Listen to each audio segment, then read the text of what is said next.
Are you ready for some elf on ghost combat? Get ready for Pyre Flood.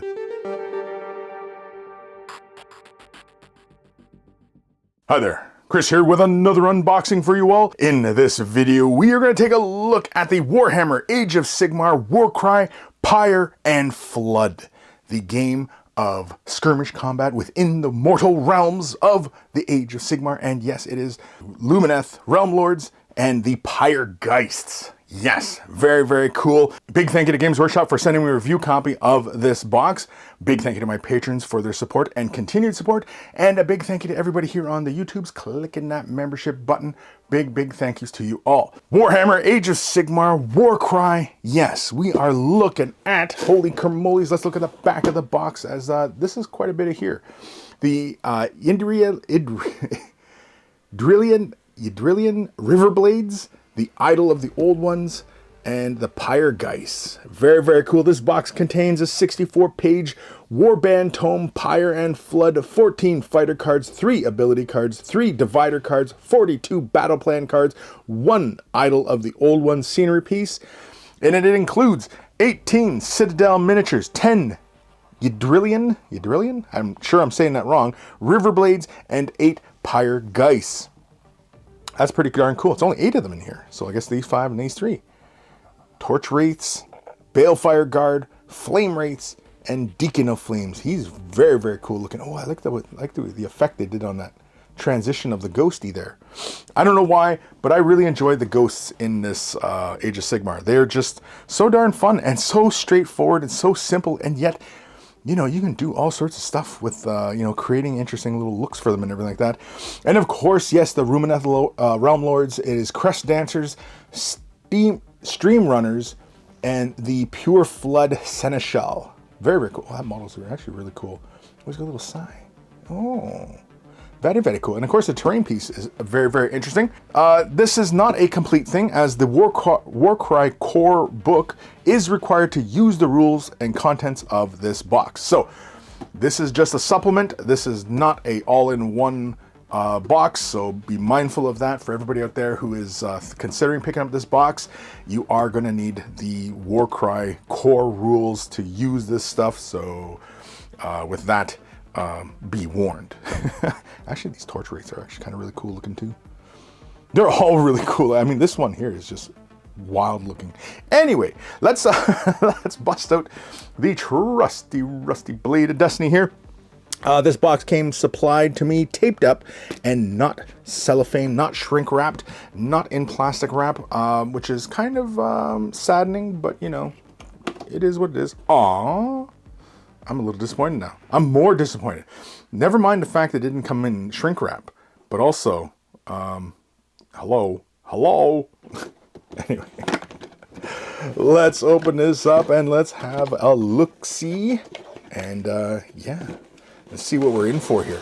Ooh, it's got a nice little card divider right at the beginning of the box, at the beginning of the unboxing experience.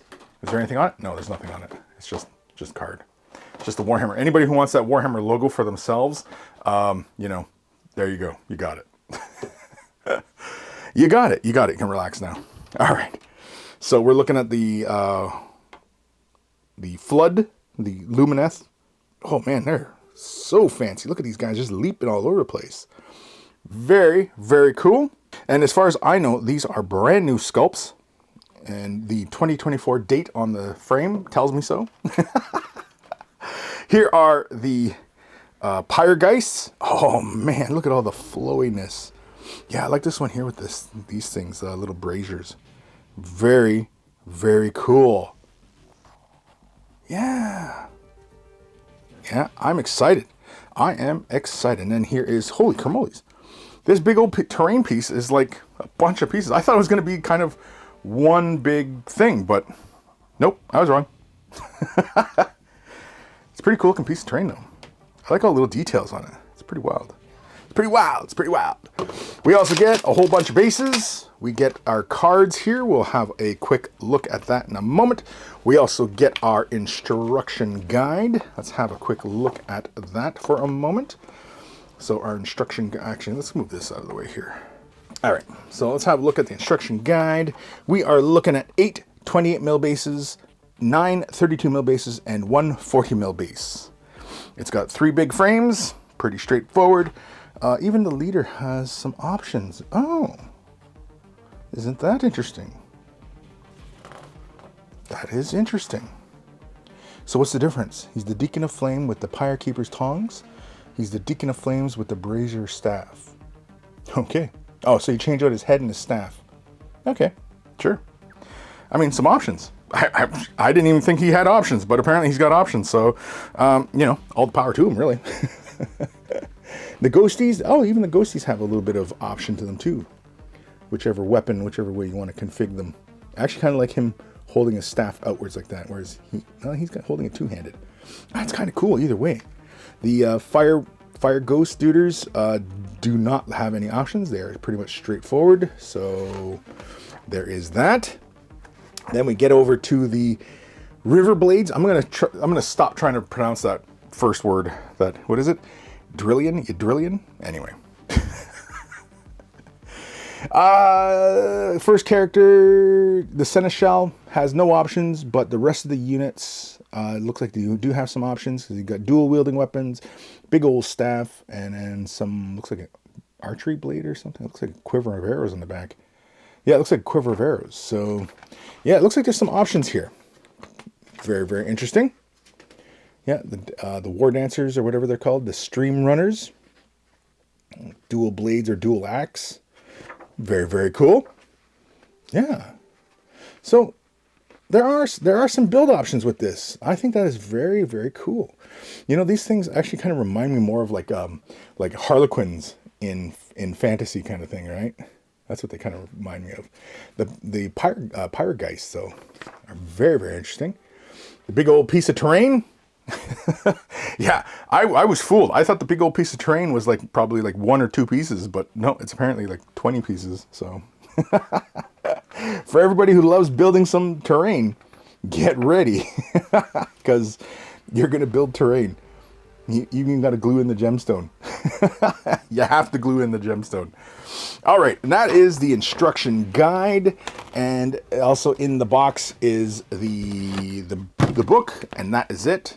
And in the WarCry book, we have the Pyre and Flood, Ghosties versus Elves. It's going to give us the lore as well as all the rules for this. And yeah, setting up the conflict, right, as it were. And that helps. That helps when doing this kind of stuff, playing narratively. Even if you are, more on the competitive side of things, the narrative still helps. It still helps to have, a focus as to why these guys are all coming together and, picking a fight and, dusting up and, all that, right? Ooh, more tables and stuff. Scenarios. Yeah, very, very cool. All the cards. Oh yeah, we still got more cards to go through. Okay, so that is that. And so now we have this thing of cards here, which is supposed to have all the data cards, as it were. And of course, it's taped up. So let's just cut our way in without cutting up all the cards. And so, yes, we have, holy moly, we got 3 decks of cards here. We have the unit cards, I guess. Very, very cool. Pyregheists and the Riverblades, universal reactions and abilities. We also have the data cards for all the rules and all the profiles of all the models. Yeah. And we have, I don't know what these cards are for. And then scenario. Nice. Very cool. So we get all the scenario. So what's this one? What's this card? What's this deck? Is this like a playing card? Oh, like map or layouts. It's table layouts. Okay. And then twists. More twists. More twists. Victory conditions. Very, very cool. Now, I have never played WarCry myself, but from what I understand, it is a fantastic game and a really solid rule set. So, you know what? With that in mind, I probably should give the game a try. But anyway, that is it for the contents of the box. Now let's dive in and have a look at all of these frames. Oh, and maybe, you know, do that thing. You know what thing I'm talking about. All right. First things first, let's have a look at the big piece of terrain. It's kind of hard to see really like how it all goes together because it's all these big chunky parts. Now, it is not that heavy as opposed to like some of the other kinds of crazy terrain bits we've seen out of Games Workshop in the last couple of years, especially for, you know, like things like, Kill Team Into the Dark. What was the other one that had great big chunky terrain? Was it Morrock? Or the Frontier set? Yeah, I think it was Morrock. And then, yeah, I think that's it. Just some big, chunky terrain. I like the detail, though. It would be interesting to have, like, all of this old one terrain on one table. Just for that whole, you know, ancient old ones vibe on everything. Just be really cool. All right, so that's it for the terrain. Let's have a look at the elves. The elves. Let's have a look here. Come on, focus. Is the light too bright? Is that what it is? Let's turn the light down a bit. Okay, let's get a little bit more contrast going here. Yeah, okay. It's a little better. It's a little easier on the eyes. And so here they are. What are they called again? Called Garnet Riverblades. Is that like river dancers? Remember that one? River dancing?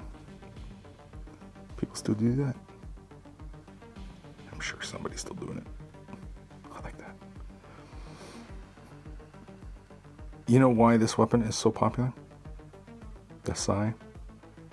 Can anybody tell me why it's so popular? Everybody's like, come on, Chris, we already know why that's popular. Yeah, these elves are really, really cool. I dig the fact that they're all kind of wearing these masks, which kind of gives me these Harlequin kind of vibes. And the fact that, you know, they're kind of like really light and nimble looking just kind of reads more like Harlequins, you know. It'd almost be tempting to paint these models up like Harlequins, you know. I think that'd be kind of interesting. I don't know if anybody's going to do that, but that'd be kind of fun. That would be kind of fun. Yeah. Oh no! Hair broke. Oh, gonna have to fix that. Is that the seneschal too? That probably is the seneschal. The staff there, that looks like Jane Czar's staff. I'm just saying. I know. I'm sure many people are out there like, yeah, Chris, we know. The elves and the Eldari all have a similar aesthetic. Yes, we know. But what you didn't know was that I know. That I know that you know. Anyway. And let's have a look at the ghosties. The ghosties. Let's focus first before we can get into this. Yeah, the ghosties. I dig them, man. You know, like, it's amazing how straightforward the sculpting is on these ghosts. Yet, you know, like, you can go anywhere with these designs, which is hilarious, in my opinion, because it's so simple. Like, as far as, you know, like, the details are concerned, like, they're not detail ridden. Like, really around their heads and the weapons is where you get the chance for details, but otherwise it is all about that flowiness to their robes and their tattered cloth and everything like that, right? And I think that's just kind of interesting about these guys, is that, you know, they're just really so straightforward. I like this brazier detail. It's really cool. It's intricate. Almost looks like a yoke. A little fire. Anybody who likes to paint fire? Yeah, this is going to be the faction for you, I think. The bale fire, as it were. It'd be kind of tempting to paint them all up like entirety of flame. Like, all this would be painted as flame. That'd be kind of interesting, wouldn't it? Or would it be kind of lame? Do y'all think that's a bad idea or a good idea? To paint the ghosties all up as one kind of color, kind of flame? I mean, I can kind of see the whole thing being a flame. I can see that. Anyway, oh, you know what we gotta do? We gotta come in for a sniff test. Let's have a quick sniff.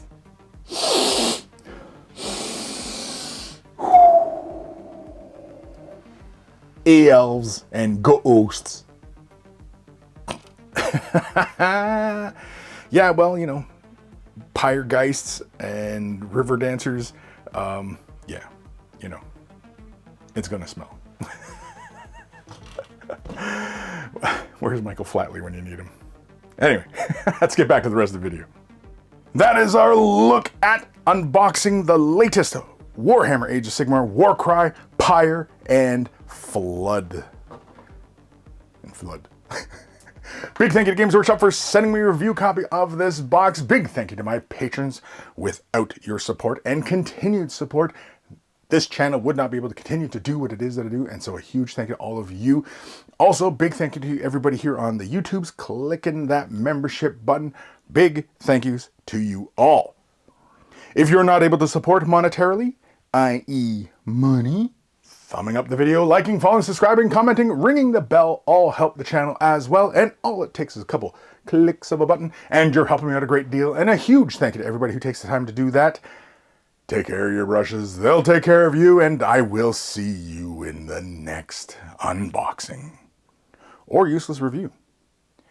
Maybe painting tutorial. Maybe a live stream. Maybe a battle report. Maybe... oh no, that's it. That's all I do. I guess maybe we should assemble up some of these ghosties. I'm thinking I might have to assemble some of these ghosties. They're pretty darn cool. I'm kind of excited. I mean, I really enjoy the elves, but the ghosties, for whatever reason, are just kind of speaking to me. For whatever reason, that character, the main character, it's speaking to me. So I think I might have to assemble that up right away. Okay, bye.